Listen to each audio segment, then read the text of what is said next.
All right, y'all, welcome back to Pharmacokinetics for part 2 of the pharmacy math equations. Let's just get right into it.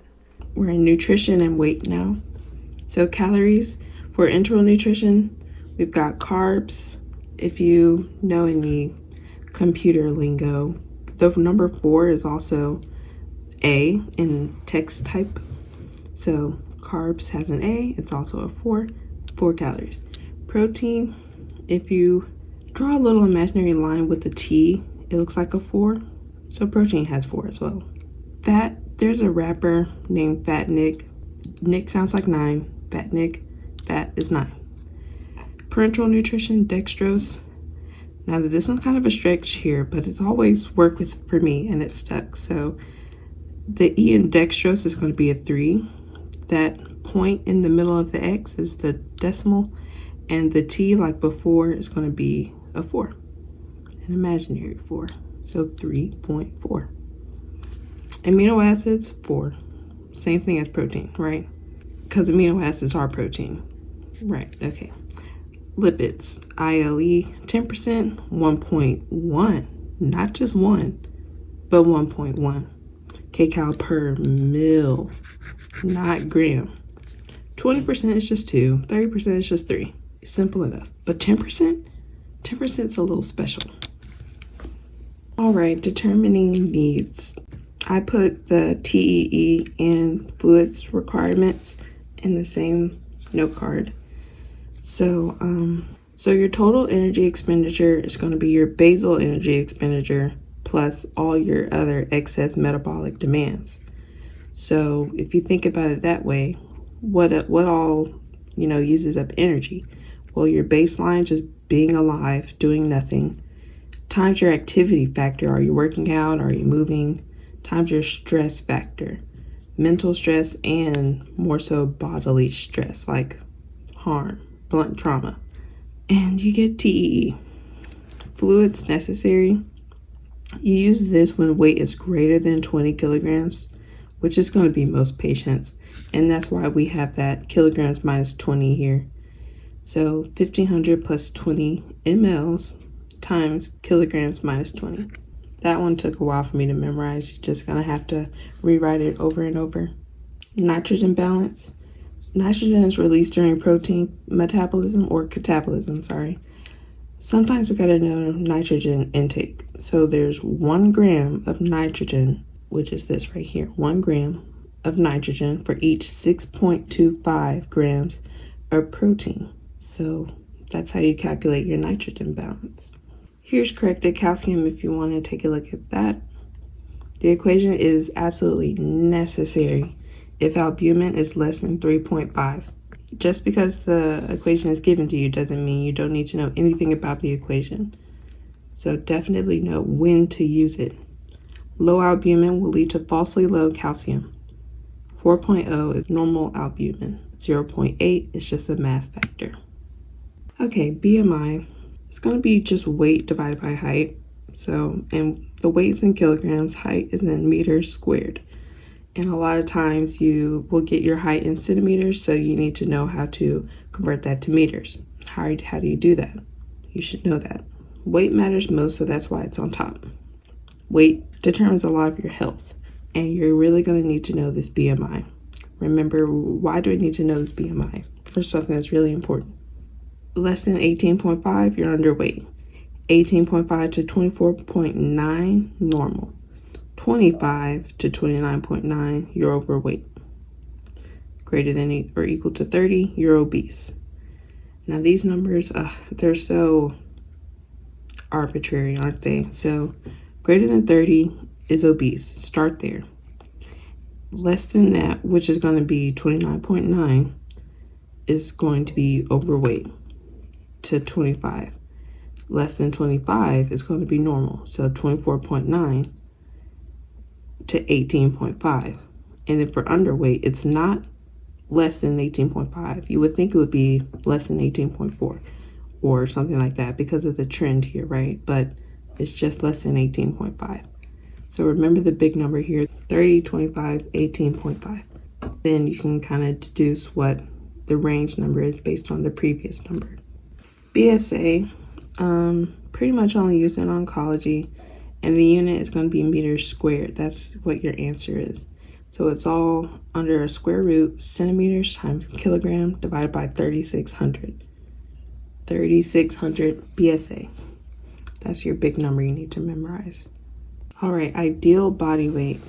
Again, I'm just going to have to rewrite this over and over. Same for adjusted. I wrote this equation a lot and I got it wrong a lot until I didn't, and I got it right. So ideal body weight, this is the healthy ideal weight for someone. It's different for males versus females. Know that this is one thing that you can memorize for ideal body weight. Only thing different you need to know is the 50 for males and 45.5 to females. And remember this common ground here, 2.3 times inches over 5 foot. So if a person is 5'9", you're going to do 2.3 times 9 in parentheses first, and then plus 50. And for female, plus 45.5. Adjusted body weight is just going to be your ideal body weight. So you got to do all this first. Plug it in here and here. Ideal body weight plus 0.4 in parentheses total body weight, which is what will be given, minus ideal body weight.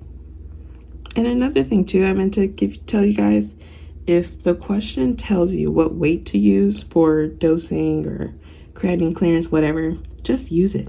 Don't go thinking about all of this. If they tell you exactly what weight to use, that is awesome. Just use it. Make your day easier. And I like to think about adjusted body weight like ADJ 0.4 to remember that number there. You're going to use total body weight for most drugs when dosing. Ideal body weight for acyclovir, aminophylline, levothyroxine, theophylline, and adjusted body weight for aminoglycosides if obese. You really need to know this chart. This is which weight to use for your drugs. This is another way to look at it. I'll let you pause that. Flow rate, drop factor. Like I said, my brain just doesn't operate like this. I prefer to make proportions. I'll force anything into a proportion. So, it's like this. Like that. And I go from there. But if you operate like this, that's great. Now we're on to biostats. This is one of my favorite sections. Risk is going to be really simple. Number of patients with the bad divided by the total number of patients in the group. And here's a little picture here. This is just percent chance, incidence. We've seen this before in other forms of math. Risk, relative risk. I wrote that backwards, but I just left it there because it helps with memory. This is going to be your risk in the treatment group divided by your risk in the control group. Okay, so it's all relative to the treatment for relative risk, so that's why it's going to be on top. This compares the risk or percent chances between the treatment group to the control group. And this is going to be telling us how as likely something is. Now, relative risk reduction, or RRR, this indicates less likely. Big difference there. This is basically exaggerated proof. It gives a bigger number version of ARR to say that the drug is great. And it's a little bit less honest. So here's the full equation: percent risk control minus percent risk treatment divided by percent risk control. But some mathematician discovered that this is the simpler way to do it. 1 minus RR. I know it looks weird that this would be the same as this, but trust me, it is. This is the only one that I have memorized. I chucked this one to the curb.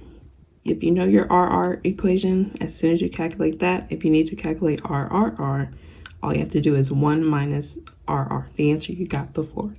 All right, ARR is a more honest and direct version of RRR. It's less skewed. So we're doing subtraction. So it's going to be percent risk control first, minus percent risk treatment. And the treatment percent risk should ideally always be smaller. So that's why we would want to subtract it from the control percent risk to get a positive number. The number needed to treat, super easy, 1 divided by ARR. Now, this must be in the decimal form, not percent form, okay? And for here, we want the number needed to treat to be low, so you round it up for honesty. Number needed to harm, we want it to be high, so you round down for honesty. So, your rounding rules don't apply here, really. It's all about which one is it, number needed to treat or number needed to harm. Even if you get the answer for number needed to treat is 5.1, you're gonna round it up to 6.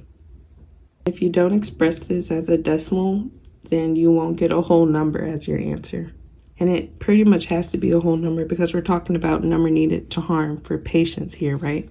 How many patients does it take to be exposed to the treatment for one person to be harmed or benefit? Okay, odds ratio. I pretty much just had this chart memorized, and then you do cross multiplication here. So A times D here and B times C.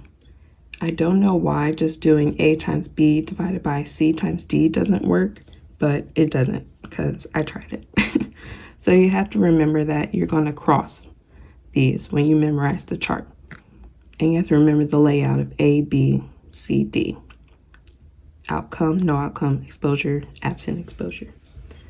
And here's the interpretation of that. OR and HR, same interpretation. It's all about the one. And we want this number to be low. So for hazard rate, this is going to be similar to risk relative calculation, just hazard rate in treatment group divided by hazard rate in control group. It's used in survival analysis. Now on the back of this card, I just tossed the evidence hierarchy.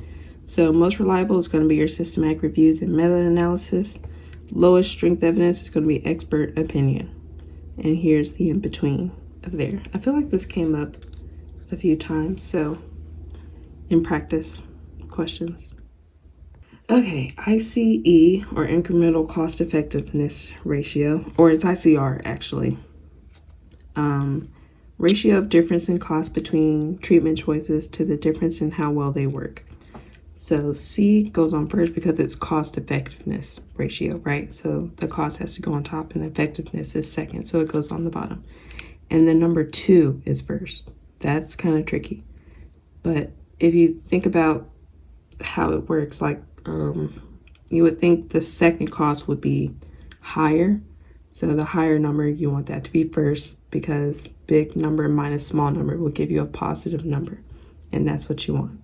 So C2 minus C1 divided by E2 minus E1.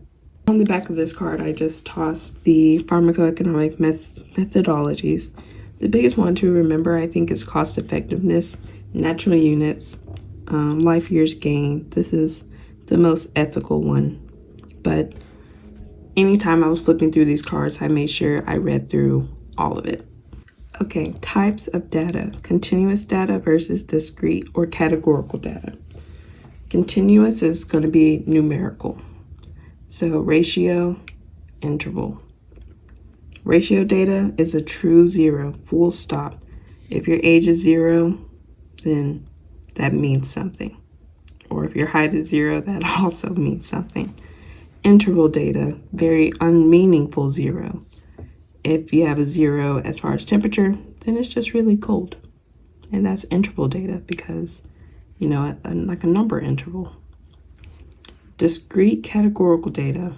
Nominal data is arbitrary order. See that no there in nominal? That stands for yes, no. So gender, female, male. Age, less than 65 or greater than 65. Ordinal data, this is logical order scales, like the NYHA or pain scale. Subjective things. Okay, this is a lot. Types of test. For this up here, kind of disregarded it. I read it a few times in passing, but this part down here is where I mostly focus. Case control. What is that? Cohort study. Case control is retrospective. And you start with the disease, look for the exposure. And I kind of just remembered that as my baseline, like the case control is what people tend to do, and it's retrospective. And you start with the disease, look for the exposure. Cohort is just the opposite. So it's going to be prospective. And you're going to start with the exposure and look for the disease. Meta-analysis, we know what that is. Here we go, error in power. So H0 or H0 is going to be your null hypothesis, no difference. HA is alternate. There is a difference. H0, no difference. So I had this chart memorized. When I say memorized, guys, I mean like I was able to brain dump it on test day. The whole thing. Okay. So you're going to want to know this chart. Type 1, false positive. When I think of this, my first mind just thinks of false positive. So that must be a type 1 error. And that means finding a difference that isn't real. You found that H0 is true, but you rejected the H0 in error. So that is a false positive because you rejected H0 thinking there is no difference, and you said there is a difference, the positive, but that was false. So it's a false positive. That's how you should be thinking through this. And here down here we explain that alpha is usually 0.05 statistical significance and a chance of a type 1 error. You do more studies to avoid this. And beta, the probability of a type 2 error, which is finding no difference, but there is a difference. And you increase your sample size to avoid this. Spend a lot of time here reading this. I didn't spend a lot of time here, but I did read it in passing every time, except the equations. I didn't really bother with the equations. It's more important to understand that sensitivity is a true positive. Specificity is a true negative. Okay, so my example that worked for me was, I'm so sensitive, I say yes every time I see cheese. Positive. And for specificity, I'm so specific, I say no to everyone without cheese. True negative. We're in the pharmacokinetics section now. We're in the home stretch. This is the last few cards. These, oh my gosh, I had to write these over and over and over and over because there's some of these equations, there's just a lot, you know, but you can do it because I did it. So I know you can do it as well. So let's get started with bioavailability. This is the extent of drug absorption into the blood. So when I hear blood, I think area under the curve for sure. And it reflects percent drug absorbed from the PO route, etc., compared to the IV route. A good bioavailability is greater than 70%, if you wanted to know. So if a drug is given IV, then the F is automatically 100% or 1. You don't calculate this. A percent of AUC out versus in multiplied by the dose in out. So 100, that is what converts all of this to a percent, times AUC extra divided by AUC intra, times dose intra divided by dose extra. So if you break it down, A comes before D, so it's AUC divided by itself first, and then you always start off with extra because AUC is extra. And then just remember to cross that. So extra goes down here for dose, and intra down here goes up here for dose. It's like flip-flopped, right? Like the X. Think about that multiplication pointing down to where the extra and intra is going to go next. Rate of absorption, fast to slow. I thought this was pretty important, so I put it here. IV to sublingual to ODT to immediate release to extended release. Okay, volume of distribution. This is going to be amount of drug in the body divided by concentration of drug in the plasma. Volume of distribution reflects compared to the dose we gave, right? How much actually showed up in the plasma. A small volume of distribution tells us that it's confined to the plasma or extracellular space, and large volume of distribution says it's distributed widely across body tissues. And this is a key to calculating loading dose, so you need to know how to do this. Okay, clearance. This is the rate of efficiency of drug removal in a certain volume of plasma over a certain period of time. There's two ways to calculate this. I would know both because you don't know what they're going to give you in the question. Bioavailability here should be a decimal form. So that's bioavailability times dose divided by area under the curve, or you can do KE times volume of distribution. And again, if the drug is given IV, then you can ignore the F in this equation. Just take it out completely. And you would do dose divided by AUC. We have to know how well a drug is being cleared because that helps us with keeping toxicity down, right? All right, KE, or elimination rate constant, is going to be clearance divided by VD. And I thought about this like KE CV. KE CV. Kind of rhymes, right?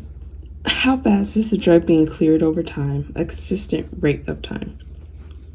KE is always in liters per hour. You must convert milliliters to liters if that's what you're provided. Clearance from a volume over time divided by how much drug is in the blood. Predicting drug concentrations. You solve for this KT first, then plug in the negative sign in to the equation. So solve for KT first without that negative.